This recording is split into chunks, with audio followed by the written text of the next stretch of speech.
നിലക്ക് അയാളെ പരിഹസിക്കുന്ന രംഗമൊക്കെ ആറ്റിങ്ങൽ മുഖാമുഖത്തിൽ നിങ്ങൾ കാണാൻ സാധിക്കും. മർമ്മപ്രധാനമായ ചോദ്യമാണ്.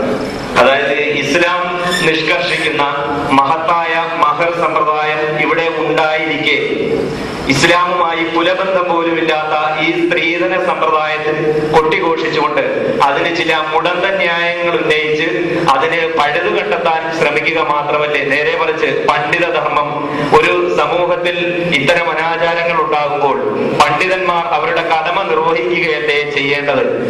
ഒരു സമൂഹത്തിൽ പണ്ഡിതന്മാരും ഭരണകർത്താക്കളും നല്ലവരാകുമ്പോൾ അവരവരുടെ കടമ നിർവഹിക്കപ്പെടുമ്പോൾ ആ സമൂഹം ഉത്തമ സമൂഹമായി മാറുമെന്ന് തിരുനബി സല്ലല്ലാഹു അലൈഹി വസല്ലം പ്രഖ്യാപിച്ചിട്ടില്ലേ.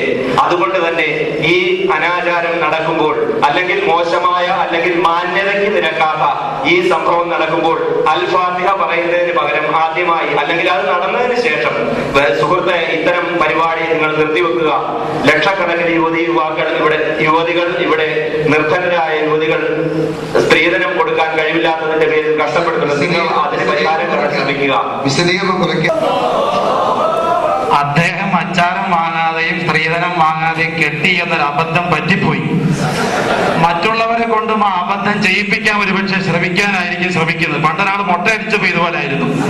ആരോ പറഞ്ഞ അദ്ദേഹം മുട്ടയടിച്ചപ്പോഴാണ് അതിന്റെ അബദ്ധം മനസ്സിലായത്. പിന്നെ 10 വരെ കൊണ്ടുകൂടി മുട്ടയടിപ്പിക്കാൻ ശ്രമിച്ചു. അദ്ദേഹം മുട്ടയടിപ്പിച്ച അദ്ദേഹത്തിന് സന്തോഷമായി. ഈ സ്ത്രീധനം ഇത്തരത്തിൽ ശർഈയായി വളരെ വിശദമായി ബഹുമാനപ്പെട്ട പേരോട് ഉസ്താദ് വ്യക്തമായി പറഞ്ഞ സ്ഥിതിക്ക് അച്ചാരമായിരുന്നാലും സ്ത്രീധനമായിരുന്നാലും പൊരുത്തപ്പെട്ട് കിട്ടുന്നത് ഹലാലെന്നാണ് വ്യക്തമായി മനസ്സിലാക്കി തന്നത്. അതുകൊണ്ട് ദയവ് ചെയ്ത് അതൊരു അനിസ്ലാമികമായിട്ടോ ഇസ്ലാമിന് നിരക്കാത്ത ചടങ്ങായിട്ടോ പരിചയപ്പെടുത്തുന്നതോ പ്രചരിപ്പിക്കുന്നതോ ശരിയല്ല എന്ന് വേണം പൊതുജനം മനസ്സിലാക്കാൻ എന്നുകൂടി ഓർമ്മപ്പെടുത്തുന്നു.